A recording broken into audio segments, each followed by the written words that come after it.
Hello everyone. आज हम revise करने जा रहे हैं इंटरमीडिएट ऑडिट के अंदर एक बहुत important topic that is audit reports. इस चैप्टर में 5 स्टैंडर्ड्स हैं जो हमें कवर अप करने हैं। One is SS 700, second 701, 705, 706 and 710। तो स्टार्ट करते हैं 700 के साथ। सबसे पहले इसमें एक छोटा सा टॉपिक दिया हुआ है that is meaning and types of audit report. Audit report का क्या मतलब है, ऑडिट रिपोर्ट कितनी तरह की होती है। वो रिपोर्ट जिसके थ्रू ऑडिटर अपनी ओपिनियन को एक्सप्रेस करता है, it is termed as the audit report. And if financial statements that are general purpose financial statements for the purpose of preparing and issuing audit report, requirements of SA 700, 701, 705 and 706 will apply. But यदि financial statement special purpose के लिए बनाई जाती हैं, in that case requirement of SA 800 will apply along with the requirement of SA 700, 701, 705 and 706. Now अब बात आ जाती है ऑडिट रिपोर्ट कितनी तरह की होती है।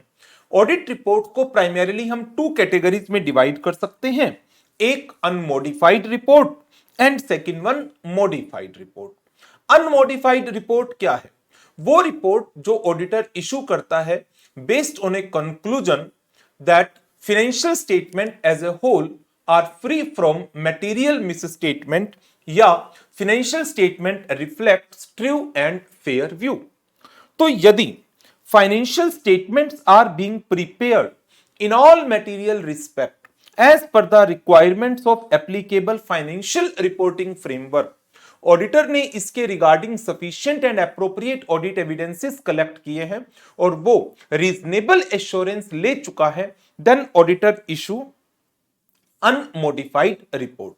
हाउएवर, यदि ऑडिटर किसी भी रीजन से सेटिस्फाइड नहीं है that financial statement are being prepared in accordance with applicable financial reporting framework या auditor is not been able to collect sufficient and appropriate audit evidences so as to draw a conclusion, auditor issues modified reports.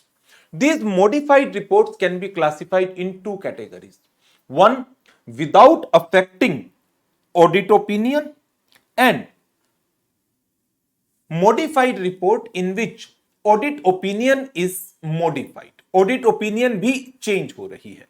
जब हम audit opinion की modification की बात करते हैं तो 3 तरह की मॉडिफाइड ओपिनियन होती हैं, adverse opinion, qualified opinion and disclaimer of opinion, जिसकी डिटेल SA 705 डील करता है। But at the same time बिना हम अपनी ओपिनियन को मॉडिफाई करें, यदि अपनी रिपोर्ट में कुछ एडिशनल रिपोर्टिंग करते हैं जैसे एम्फेसिस ऑफ मैटर पैरा या other matter para, in that case हम ऐसी रिपोर्ट को कहते हैं modified report, but without affecting, without modifying audit opinion. Audit opinion unmodified है लेकिन हम किसी और चीज को एडिशनली हाईलाइट कर रहे हैं, either through emphasis of matter para और थ्रू अदर मैटर पैरा, तो हम इनको कहते हैं modified reports with unmodified audit opinion. 2 तरह के पैरा हैं, EOM एंड OM, जिसकी डिटेल SA 706 के अंदर आती है। तो ये तो मैंने आपके साथ डिस्कस किया ऑडिट रिपोर्ट होती क्या है और ऑडिट रिपोर्ट कौन से स्टैंडर्ड्स में इशूड होती है और ऑडिट रिपोर्ट कितनी तरह की बनती है। अब मैं आपके साथ बात करता हूं SA 700 की, that deals with forming an opinion and reporting on financial statement. SA 700 का स्कोप क्या है? SA 700 डील करता है ऑडिटर्स की रिस्पॉन्सिबिलिटी को to form an opinion on the financial statement. SA 700 हमें बताता है form and content of audit report that is issued as a result of audit of financial statement, और ऐसे 700 की कोशिश है to promote consistency in the audit report by issuing a common format for issuing unmodified audit report.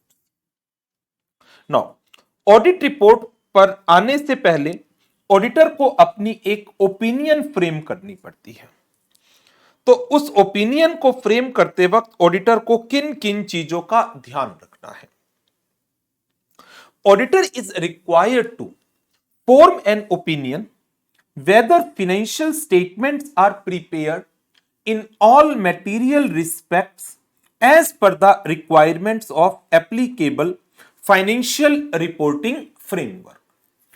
So, to form this opinion, auditor needs to conclude whether he has obtained a reasonable assurance that financial statements as a whole are free from material misstatements, whether caused due to fraud or error. This is the overall objective as per the requirement of SA 200.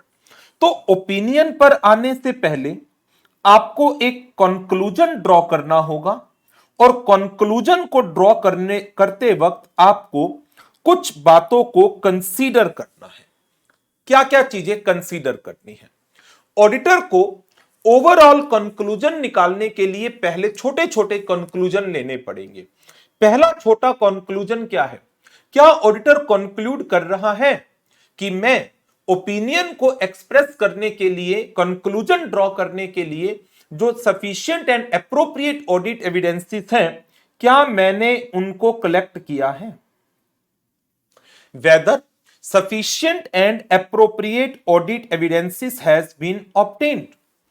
Number 2, जो भी misstatement during the course of audit identified हुई है और ठीक नहीं हुई, uncorrected misstatements, whether they are immaterial in nature, whether uncorrected misstatements are इममैटेरियल।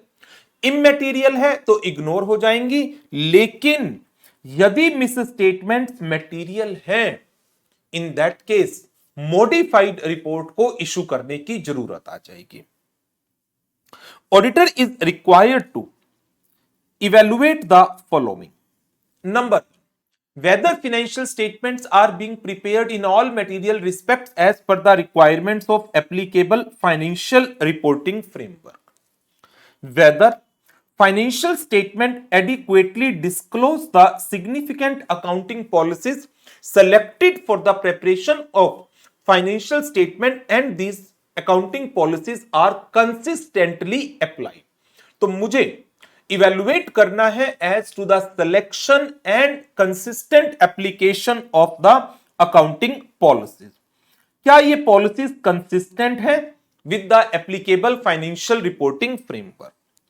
मुझे determine करना है वेदर द एस्टिमेट्स जो मैनेजमेंट ने लिए, क्या वो रीजनेबल है, whether the information given in the financial statement is relevant, reliable, comparable and understandable, whether the financial statement provide adequate disclosures so that users of the financial statements can determine the effects of material transactions and events on the information that is conveyed through the financial statements, and terminology used in the financial statements including the title of the financial statement is appropriate. So, auditor को सबसे पहले तो यह conclude करना है कि क्या मैं sufficient appropriate audit evidence obtain कर पाया हूं, सबसे पहला point. Thereafter he has to conclude कि अनकरेक्टेड मिस स्टेटमेंट का क्या स्टेटस है। देयर आफ्टर उसकी कुछ इवेल्युएशन। नंबर 1, क्या financial statement are being prepared in all material respect as per applicable financial reporting framework. Number 2, as per the requirements of financial reporting framework जो accounting policy select की गई है, apply की गई है, क्या वो एप्रोप्रिएट है, क्या वो कंसिस्टेंटली फॉलो की जा रही है। मैनेजमेंट ने जो अकाउंटिंग एस्टिमेट्स ड्रॉ किए हैं या जज किए हैं, whether they are appropriate, whether the information presented in the financial statement is complete, accurate, reliable, understandable, comparable. तो इस तरह की बहुत सारी चीजें हैं that auditor needs to conclude. When the financial statements are prepared in accordance with a fair presentation framework.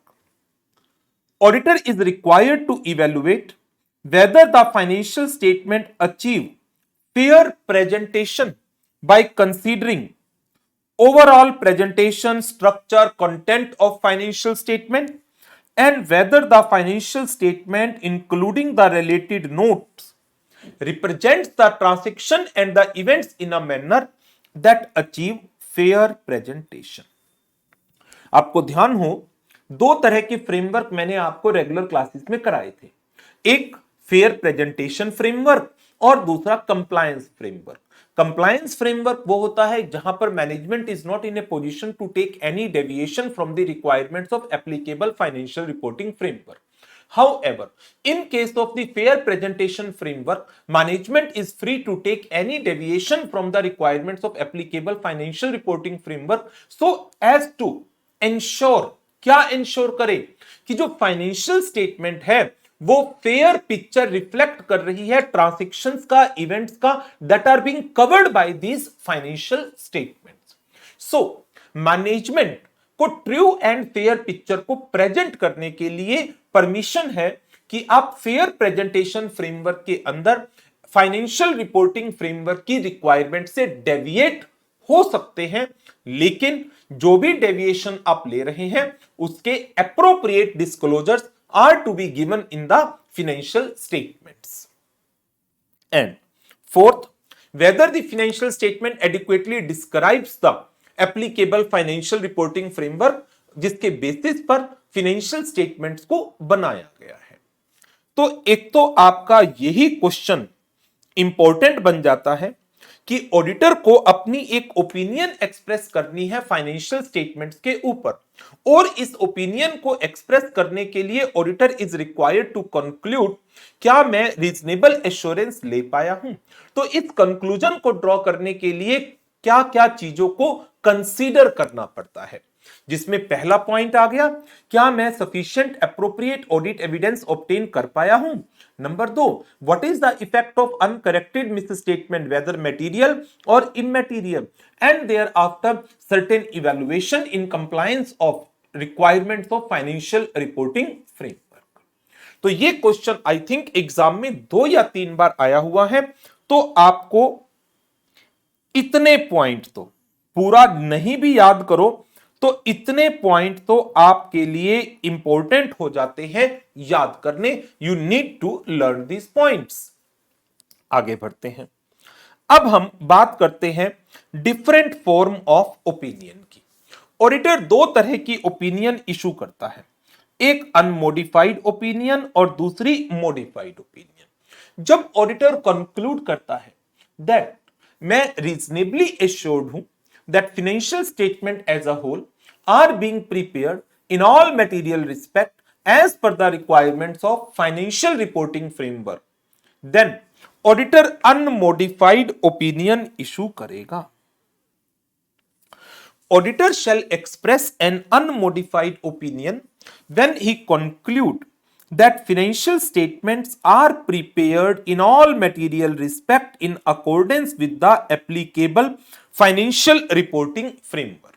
But यदि auditor conclude करता है that financial statement contains material misstatements, या auditor is not been able to draw any conclusion due to the reason some limitations on his scope has been imposed by the management or the circumstances. Under that situation, if the auditor is not been able to collect sufficient and appropriate audit evidence, or audit evidences are there due to which auditor concludes that some material misstatement exists in the financial statement, in these two situations, auditor will not be able to express an unmodified opinion. He is required to issue modified opinion as per the requirements of SA 705. Auditor shall modify the opinion in accordance with the SA 705 if he concludes that financial statements are not free from material misstatement या auditor is unable to obtain sufficient and appropriate audit evidence to conclude that financial statements are free from material misstatement. Auditor unable क्यों है? Due to some limitations that may be imposed over him by the management or due to the circumstances. इनको हम फिर ऐसे 705 में आगे जाकर deal करेंगे।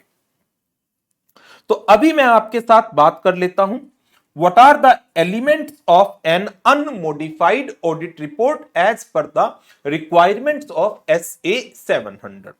Number 1 title. हमारी ऑडिट रिपोर्ट का टाइटल क्या होगा? Independent auditor report. ऑब्जेक्टिव क्या है? To distinguish this title from the to distinguish this report from the other report. Addressing. Auditor's report should be addressed as appropriate and generally it is addressed to those for whom this report is prepared and generally this report is addressed to the members of the company. Thereafter, opinion section. In case of fair presentation framework, auditor अपनी opinion देता है इन our opinion financial statement present Fairlie. ये एक बहुत important word है, Fairlie, in all material respects in accordance with जो भी FRF का नाम है। या फिर ऑडिटर कहता है financial statement give a true and fair view of balance sheet, P&L, cash flow statement, explanatory notes as the case may be. लेकिन यदि ये एक कंप्लायंस फ्रेमवर्क है तो फेयर वर्ड नहीं आता। इन our opinion financial statement present in all material respect in accordance with applicable financial reporting framework. और India में कौन सा फाइनेंशियल रिपोर्टिंग फ्रेमवर्क एप्लीकेबल है? That is fair presentation framework. तो ओपिनियन पैरा के अंदर ऑडिटर किन किन मेन एस्पेक्ट्स को कवर अप करता है?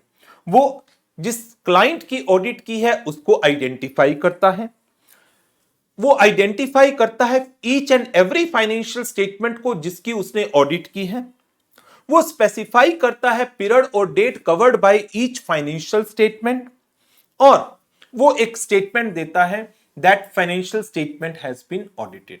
तो यदि मैं इन सारे पॉइंट्स को एक लाइन में बोलूं तो ऑडिटर कैसे लिखता है?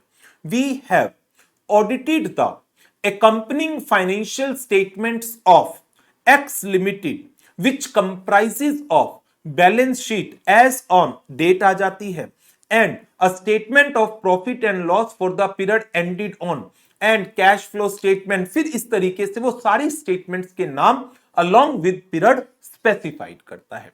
आपसे ड्राफ्टिंग इंटरमीडिएट लेवल पर पूछने के चांसेस बहुत बहुत बहुत कम है, कभी मेरे ख्याल में नहीं पूछा गया। आपसे पूछा जाएगा आइडेंटिफाई करिए ओपिनियन सेक्शन के एलिमेंट्स को। तो ओपिनियन सेक्शन के 4 मेजर एलिमेंट्स आ गए। Opinion section is being followed by basis for opinion section. Basis for opinion में ऑडिटर क्या क्या चीजों को लिखता है? बेसिस फॉर ओपिनियन में ऑडिटर लिखता है that audit was conducted in accordance with the standards on auditing. Auditor report के बेसिस फॉर ओपिनियन सेक्शन में ऑडिटर अपनी जिम्मेदारियों का रेफरेंस देता है कि मेरी ये जिम्मेदारियां थी जो ऑडिटर रिस्पॉन्सिबिलिटी सेक्शन के अंदर लिखी गई है। Refer to the section of auditor report that describes auditor's responsibility. Auditor statement देता है हमने अपनी ऑडिट को कंडक्ट करते वक्त, ऑडिट को कंप्लीट करते वक्त जितनी एथिकल रिक्वायरमेंट्स है इंक्लूडिंग इंडिपेंडेंस, उनका कंप्लायंस किया है। And we believe that we have collected sufficient and appropriate audit evidence so as to express this opinion. Auditor believing that they had obtained sufficient and appropriate audit evidence to provide a basis for the opinion। तो आपको ये opinion para के elements learn करने हैं, basis for opinion para के elements को भी learn करना है। 3 to 4 मार्क्स का थ्योरेटिकल क्वेश्चन पूछा जा सकता है। Next, going concern. Unmodified audit report के अंदर गोइंग कंसर्न तब आता है when as per the requirement of SA 570 auditor is required to include a para titled as material uncertainty related to going concern. जब ऑडिटर कंक्लूड करता है कि going concern वैसे तो एप्रोप्रिएट है, लेकिन मटेरियल अनसर्टेनिटी एग्जिस्ट करती है, but appropriate disclosures are being given in the financial statement। तीन चीजें, number one, going concern appropriate है, number two, but a material uncertainty exist, however disclosure of that material uncertainty are given appropriately in the financial statement। तो ऐसी situation में auditor unmodified opinion देता है, लेकिन अपनी अनमोडिफाइड ओपिनियन के अंदर वो MURG का पैरा ऐड कर देता है। नेक्स्ट, की ऑडिट मैटर। इसकी रिक्वायरमेंट है in case of the listed entity. In case of listed entity auditor is required to communicate each key audit matter as per the requirements of SA 701। तो इसको later on discuss कर देंगे। Next, management responsibilities for the financial statement. In relation to the financial statement जिनकी audit auditor ने की है, management की क्या क्या जिम्मेदारियां थी वो भी ऑडिट रिपोर्ट के अंदर लिखी जाती हैं। तो मैनेजमेंट की सारी responsibilities, number one, preparation of financial statement as per the requirement of applicable financial reporting framework, it is the responsibility of the management to maintain the adequate records for the safeguarding of assets and the prevention and detection of fraud is the responsibility of management, to make reasonable and prudent judgments and accounting estimates is the responsibility of management, to design, implement and maintain necessary internal control system is the duty of management, to assess the appropriateness of going concern basis of accounting is the duty of management, and to oversee the financial reporting process। तो auditor अपनी report में management की इन जिम्मेदारियों को भी mention करता है। यह भी 3 to 4 मार्क्स का क्वेश्चन आपसे पूछा जा सकता है। और फिर ऑडिटर बताता है अपनी सारी की सारी जिम्मेदारियां, मेरी क्या रिस्पॉन्सिबिलिटीज थी in relation to audit of the financial statement. तो ये तो बहुत सारी जिम्मेदारियां हैं, तो इसको तो मैंने अलग ही लिखा हुआ है, इसको अभी डिस्कस करते हैं। पहले मैं आपको बाकी एलिमेंट्स करा दूं। Other reporting responsibilities in relation to the audit of financial statement, if auditor is required to report on certain additional matter, say for example if the audit is of a limited company, auditor is required to report on the matter covered under section 143 subsection 3, matters covered under rule number 11 of company audit and auditor rules 2014, matters that are covered under company's auditor report order 2020. Auditor is required to report on existence and operating effectiveness of internal financial controls। तो यदि कोई भी और additional reporting है जो auditor को करनी है, देन एक हेडिंग देकर reporting on other legal and regulatory requirement, auditor इसके अंदर CARO 2020 will include the reporting of CARO reporting under section 143 subsection 3 rule number 11 of companies audit and auditor rules 2014। thereafter फिर आ जाता है सिग्नेचर। ऑडिटर अपने personal नाम से, firm के नाम से, along with मेंबरशिप नंबर और फर्म का रजिस्ट्रेशन नंबर ऑडिट रिपोर्ट में साइन के साथ मेंशन करेगा। प्लेस, उस सिटी का नाम जहां पर ऑडिट रिपोर्ट साइन की जाती है। Date, it should not be earlier than the date on which the audit evidences are collected, क्योंकि ओपिनियन आप एविडेंस के बेस पर दे रहे हैं, रिपोर्ट आप पहले बना दो, ऑडिट एविडेंस बाद में कलेक्ट करो, ये तो जस्टिफाई नहीं होता ना। तो पहले ऑडिट एविडेंस कलेक्ट करो, ऑडिट एविडेंस की कलेक्शन की डेट के बाद ऑडिट रिपोर्ट की डेट आएगी। तो ये हो गए elements of unmodified audit report. अब बात कर लेते हैं ऑडिटर्स रिस्पॉन्सिबिलिटीज की। ऑडिटर की क्या क्या रिस्पॉन्सिबिलिटी है, 5 से 6 नंबर का क्वेश्चन आ सकता है। ऑडिटर अपनी रिस्पॉन्सिबिलिटीज के रेफरेंस में क्या क्या चीजें ऑडिट रिपोर्ट में लिखता है। ऑडिटर अपना ऑब्जेक्टिव लिखता है, that my objective of audit of financial statement is to obtain a reasonable assurance that financial statement as a whole are free from material misstatement and to issue the auditor report that includes an audit opinion. Number एक। Number दो, auditor फिर इस reasonable assurance की मैं audit के दौरान reasonable assurance को लूंगा और कॉन्सेप्ट ऑफ मेटीरियलिटी को अप्लाई करूंगा। दैट मींस मैं ईच एंड एवरी ट्रांजैक्शंस को एग्जामिन नहीं करूंगा, I will apply the concept of materiality. मेरा फोकस सिर्फ मटेरियल मिस स्टेटमेंट्स के रिलेशन में है, not to examine each and every transaction. तो ऑडिटर एक्सप्लेनेशन देता है what is the reasonable assurance and application of concept of materiality. Next, auditor एक statements देता है that throughout the audit, auditor exercise professional judgment and professional skepticism.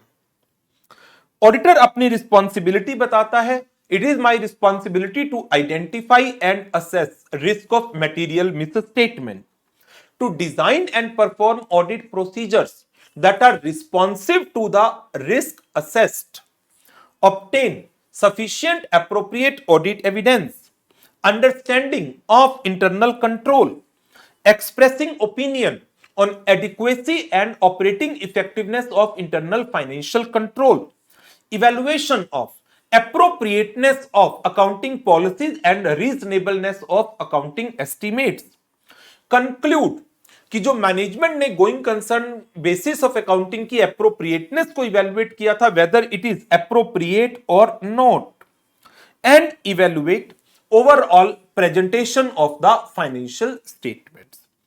इसके अलावा auditor अपनी responsibilities में एक स्टेटमेंट और देता है, that matters which are communicated to TCWG, providing a statement to TCWG that we comply with the ethical requirement and we determine key audit matter out of the matter communicated to the TCWG। तो इसमें अब आपसे क्या क्या question पूछे जा सकते हैं डिस्क्रिप्टिव क्वेश्चन की यदि मैं बात करूं तो एसएस 700 में से सबसे इंपॉर्टेंट क्वेश्चन तो सबसे पहला यही है कि आपको ओपिनियन के लिए कंक्लूजन ड्रॉ करना है। कंक्लूजन ड्रॉ करते वक्त किन किन चीजों को कंसीडर करना है, मोस्ट इंपॉर्टेंट, एक देयर आफ्टर 3 से 4 नंबर का ओपिनियन पैरा के एलिमेंट या फिर बेसिस फॉर ओपिनियन के एलिमेंट, मैनेजमेंट रिस्पॉन्सिबिलिटी के एलिमेंट या ऑडिटर रिस्पॉन्सिबिलिटी के एलिमेंट्स आपसे पूछे जा सकते हैं। यह हो गया जी हमारा SA 700 अनमोडिफाइड ओपिनियन के रिलेशन में। अब चलते हैं मॉडिफाइड ओपिनियन पर, SA 705। SA 705 modifications to the opinion in the independent auditor's report।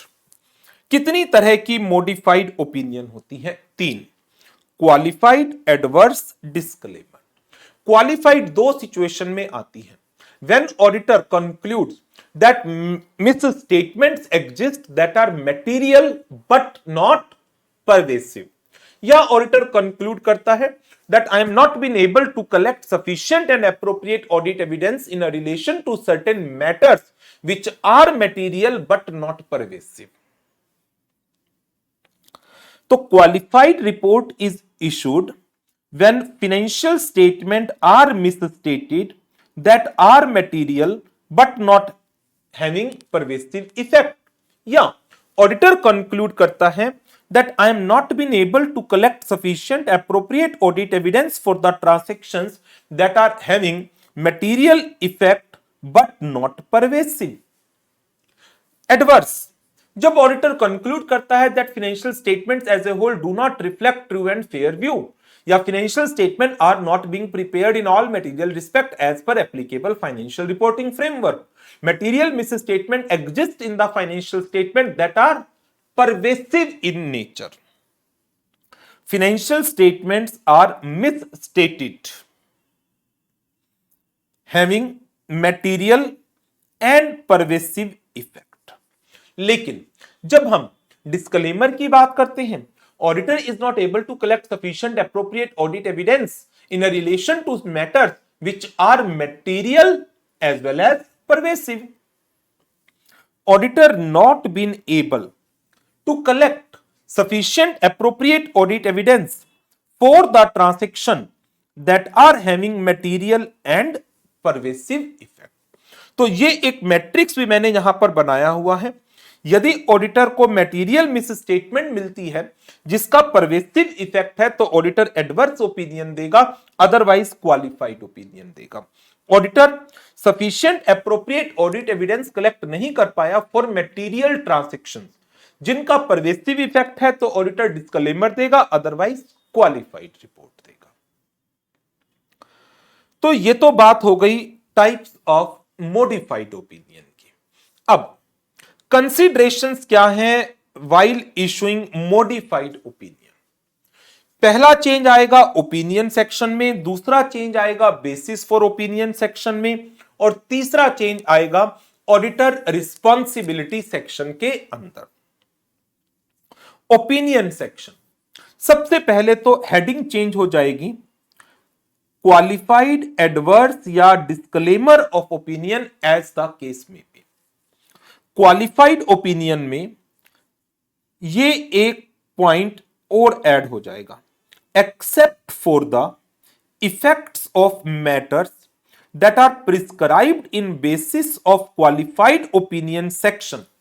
इन चीजों को छोड़कर financial statement have been prescribed या presented fairly in all material respect as per the requirements of applicable financial reporting framework।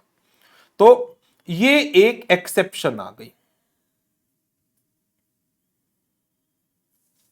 लेकिन जब हम adverse पर जाते हैं तो ऑडिटर कहता है in my opinion because of the significance of the matter described in basis for adverse opinion section financial statement do not reflect true and fair view, yeah, financial statements are not prepared in all material respects as per FRF. In auditor's opinion, because of significance of matter described in basis of adverse opinion, financial statement does not give a true and fair view of balance sheet, P&L account, cash flow statement as per the requirements of applicable financial reporting framework। Disclaimer of opinion है तो उस case के अंदर auditor कहता है because of significance of the matter described in basis for disclaimer of opinion section auditor is not been able to obtain sufficient appropriate audit evidence to provide a basis for audit opinion on the financial statement and hence no opinion is being expressed। तो ये तो पहला change है जो कहां पर आ गया, opinion section के अंदर आ गया। अब ओपिनियन सेक्शन से आगे चलते हैं, फिर दूसरा जो मेन पैरा है basis for opinion section, heading change हो जाएगी, basis for qualified opinion, basis for adverse opinion and bases for disclaimer of opinion. आपको डिस्क्रिप्शन देना है उस मैटर का जिसके कारण मॉडिफिकेशन आई। यदि मॉडिफिकेशन है एक मटेरियल मिस स्टेटमेंट के कारण इन अमाउंट, कोई अमाउंट मटेरियली मिस स्टेटेड है अमाउंट, तो आप उस मिस स्टेटमेंट को डिस्क्राइब करिए। मान लीजिए कोई एस्टीमेट बनाना था 5 करोड़ का, बनाया है 3 करोड़ का, तो आप बताइए उस अकाउंटिंग एस्टीमेट के बारे में कितना उसका इफेक्ट है। यदि आप डिटरमिन कर पा रहे हैं 5 करोड़ 3 करोड़, डिफरेंस आ गया 2 करोड़। लेकिन if you are not been able to determine the amount, in that case state the facts, that amount is not determinable। but यदि मिस स्टेटमेंट किसी डिस्क्लोजर में है जो डिस्क्लोजर शेड्यूल 3 में डिमांड किए गए थे या एप्लीकेबल अकाउंटिंग स्टैंडर्ड्स में डिमांड किए गए थे, disclosures as per accounting standard या शेड्यूल 3 नहीं दिए गए हैं, तो आप बताइए how the disclosures given in the financial statements are misstated। material misstatement है due to non disclosure of required information that is to be a part of financial statement but not disclosed by the management while preparing the financial statement।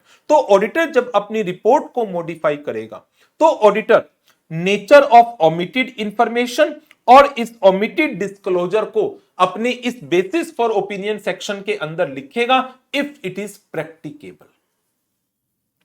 और यदि auditor evidence collect नहीं कर पाया तो वो अपनी inability के reasons लिखेगा why he was not been able to collect the evidences, whether it is due to the limitations imposed by management और it is due to the limitations beyond the circumstances. तो सबसे पहले तो क्या हुआ, heading change हुई। Number 2 पर description दिया गया।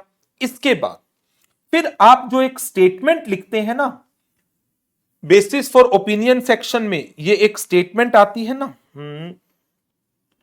Auditors believing that they had obtained sufficient appropriate audit evidence to provide a basis for adverse opinion, basis for qualified opinion, या we are not been able to collect evidences। तो ये जो statement है basis for opinion section के अंदर ये भी change होगी।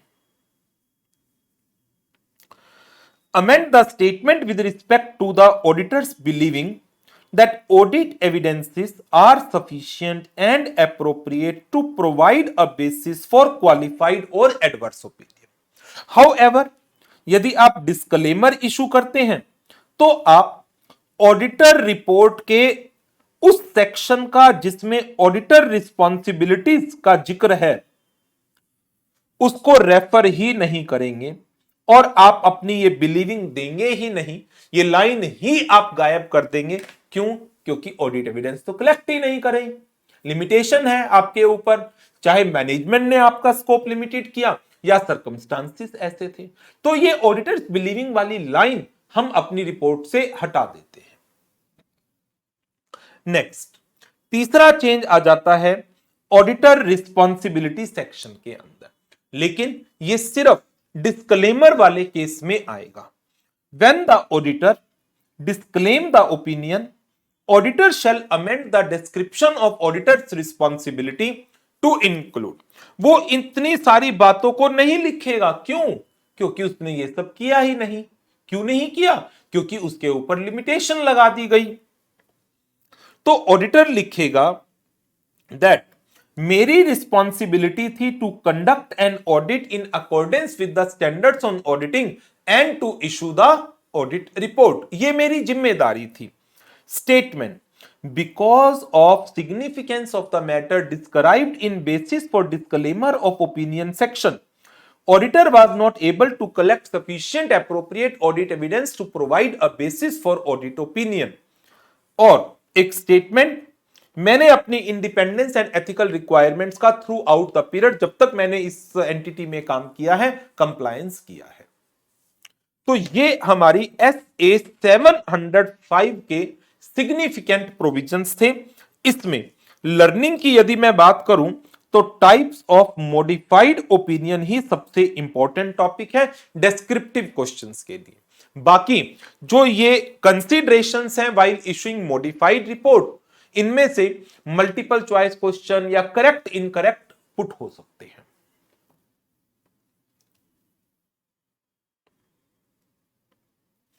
चलिए आगे बढ़ते हैं। अब बात कर लेते हैं SA 706 की। SA 706 के अंदर दो छोटे छोटे पॉइंट हैं हमारे। One is emphasis of matter para and second one other matter paragraph in the independent auditor report. पहले मैं आपके साथ डिस्कशन कर लेता हूं एम्फेसिस ऑफ मैटर पैरा का। क्या मतलब है? अ para included in auditor report that refers to a matter appropriately reflected or disclosed in the financial statement that in the auditor judgment is of such significance that it is fundamental to the user's understanding of the financial statements। तो एक para जो audit report के अंदर लगाया गया है, लेकिन ध्यान रखिएगा ये उस मैटर के रिलेशन में है जो मैटर फाइनेंशियल स्टेटमेंट्स में एप्रोप्रिएटली प्रेजेंट किया गया है। जब मैं वर्ड यूज कर रहा हूं एप्रोप्रिएटली प्रेजेंट किया गया है, इसका मतलब मैं इसके कारण अपनी ओपिनियन मॉडिफाई नहीं कर रहा, मैं सेटिस्फाइड हूं इस मैटर से, आपने सही दिखाया है इस मैटर को, लेकिन ये इतना इंपॉर्टेंट है, इतना इंपॉर्टेंट है, इतना इंपॉर्टेंट है कि मैं ऑडिटर, मैं भी इसको अपनी ऑडिट रिपोर्ट में लिखना चाहता हूं। ऐसा क्यों? मैनेजमेंट आपकी फाइनेंशियल स्टेटमेंट के नोट्स को इतनी डिटेल में कोई पढ़े या ना पढ़े, मेरी ऑडिट रिपोर्ट तो छोटी सी होती है, यूजर्स पढ़ेंगे ही पढ़ेंगे। तो मैं सिंपल क्या करता हूं, अपनी रिपोर्ट में ईओएम पैरा लगा देता हूं, जिसके थ्रू मैं रेफरेंस देता हूं मैनेजमेंट की फाइनेंशियल स्टेटमेंट के उस पर्टिकुलर नोट का जिस पर मैं यूजर्स का ध्यान लाना चाहता हूं। तो चीजें बिल्कुल सही थी, फाइनेंशियल स्टेटमेंट्स के अंदर गलत नहीं थी, बट मैटर इतना इंपॉर्टेंट था कि मुझसे नहीं रहा गया कि मैं भी चाहता था कि मैं अपनी ऑडिट रिपोर्ट में इस बात को लिखूं। ध्यान दीजिएगा, फाइनेंशियल स्टेटमेंट के उस नोट नंबर पर जो लाइन लिखी जाती है ना, ऐसे आती है, we wish to draw your attention to note number so and so of the financial statement dealing with so and so matter.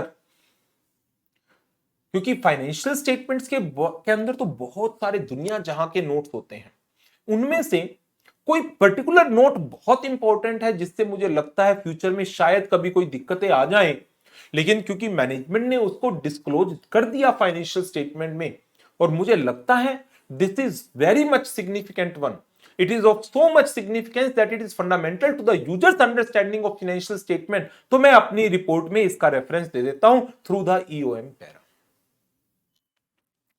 EOM para is not a substitute for key audit matter or modified opinion.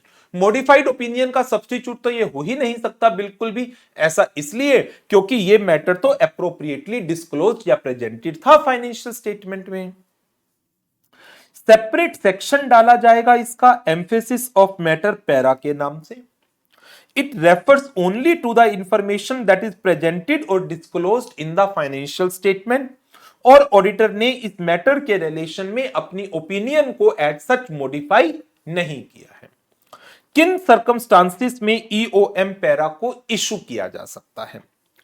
Uncertain situation as to future outcome of an exceptional litigation, court में case चल रहा है, क्या होगा future में हमें नहीं पता, मैनेजमेंट ने पूरा डिस्क्लोजर दे दिया, क्या केस चल रहा है, केस किस सिचुएशन में है, और इसका आउटकम अभी डिटर्मिनेबल नहीं है। सिग्निफिकेंट सब्सिक्वेंट इवेंट, कोई बड़ा सब्सिक्वेंट इवेंट हुआ है जो एक नॉन एडजस्टिंग इवेंट था। दो तरह के इवेंट्स होते हैं ना, एक एडजस्टिंग, एक non adjusting. Non adjusting event था, डिस्क्लोजर मैनेजमेंट ने दे दिया, आपने उसको क्रॉस रेफरेंस में ईओएम पैरा के थ्रू डाल दिया। Early application of new accounting standard in advance of its effective date, effective date से पहले ही आप जब रिकमेंडेड स्टेज के अंदर था एक अकाउंटिंग स्टैंडर्ड, आपने उसको फॉलो करना शुरू कर दिया। Occurrence of major catastrophe, natural calamity, जिसका एक सिग्निफिकेंट इफेक्ट है फाइनेंशियल स्टेटमेंट्स के ऊपर, कंपनी की फाइनेंशियल पोजीशन के ऊपर, इन सबके डिस्क्लोजर, ध्यान दीजिएगा, इन सबके डिस्क्लोजर एप्रोप्रिएटली मैनेजमेंट ने फाइनेंशियल स्टेटमेंट्स के अंदर दे रखे हैं। But matters are of so much significance in the opinion of auditor that it is fundamental to the user's understanding of financial position, and hence auditor भी अपनी report में एक EOM para डाल देता है बेसिस फॉर ओपिनियन पैरा के नीचे। Next, other matter para. Other matter para that is in relation to a matter other than those that are presented और disclosed in the financial statement. ये financial statement के अंदर दिए गए matter से related नहीं है, rather it is related with my responsibility, my audit opinion, that is primarily in a relation to branch auditors, in a relation to subsidiary companies auditor। तो जब भी एक ऑडिटर किसी दूसरे ऑडिटर की वर्किंग पर रिलाई करके अपनी ओवरऑल ओपिनियन देता है, जैसे ब्रांच ऑडिटर अपनी रिपोर्ट कंपनी ऑडिटर को दे देता है और company auditor company as a whole के ऊपर रिपोर्ट करता है। कंसोलिडेटेड फाइनेंशियल स्टेटमेंट्स का auditor holding plus subsidiary plus joint venture सबके कंसोलिडेटेड रिजल्ट्स के ऊपर ओपिनियन देता है, जिसमें सब्सिडियरी के रिकॉर्ड्स की ऑडिट सब्सिडियरी के ऑडिटर ने की थी। तो जब ऑडिटर रिलाई करता है on the work performed by other auditor, या मेरे लिए ये इनिशियल ऑडिट है, पिछले सालों की ऑडिट मैंने नहीं की, प्रीडिसेसर ऑडिटर कोई और था, तो मुझे नहीं पता उसने क्या ऑडिट की, और मैं रिलाई कर रहा हूं कि जो लास्ट ईयर के क्लोजिंग है और करंट ईयर के ओपनिंग बने वो सही है, क्योंकि वो ऑडिटेड है बाय अ चार्टर्ड अकाउंटेंट। तो ऐसी चीजों का डिस्क्लोजर हम ओएम पैरा के थ्रू देते हैं। तो it is a para included in the auditor report that refers to a matter other than presented or disclosed in the financial statement that in auditor judgment is relevant for users understanding of audit, auditor's responsibilities or auditor report. Requirement: OM para is not a substitute of key audit matter. OM para should be included in audit report in a separate section जिसका नाम होगा other matter para. Differentiate करिए other matter para को की audit matter से, और ये para आएगा कहां? Immediately after the key audit matter section. But if other matter is related with other legal and regulatory requirements like कारो सेक्शन 143 सबसेक्शन 3 या फिर रूल 11 के किसी मैटर पर, तो हम इस पैरा को कहां डालेंगे? Reporting on other legal and regulatory requirement section के अंदर हम इसकी प्लेसिंग करेंगे। तो ये था हमारा स्टैंडर्ड SA 706। तो इस सेशन में मैंने आपके साथ 3 स्टैंडर्ड डिस्कस किए हैं, SA 700, 705 एंड 706। तो इस सेशन को तो मैं यहीं पर ओवर करूंगा और आपको एक छोटा सा काम दूंगा या एडवाइस दूंगा या रिकमेंडेशन दूंगा कि जो इन तीनों स्टैंडर्ड्स के क्वेश्चंस हैं उनकी एक बार क्वेश्चन बैंक में से प्रैक्टिस जरूर जरूर जरूर कर लीजिएगा, क्योंकि सिर्फ कॉन्सेप्ट की नॉलेज के बेसिस पर एग्जाम के अंदर जो क्वेश्चंस पूछे जाते हैं उनकी प्रेजेंटेशन की प्रैक्टिस नहीं हो सकती, तो वो भी इक्वली इंपॉर्टेंट है आपकी कॉन्सेप्चुअल नॉलेज के साथ साथ। ठीक है, तो इस सेशन को यहीं ओवर करते हैं। नेक्स्ट सेशन में मुलाकात करेंगे जिसमें ऑडिट रिपोर्ट के रिमेनिंग स्टैंडर्ड्स को हम रिवाइज करेंगे। Thank you very much and good bye.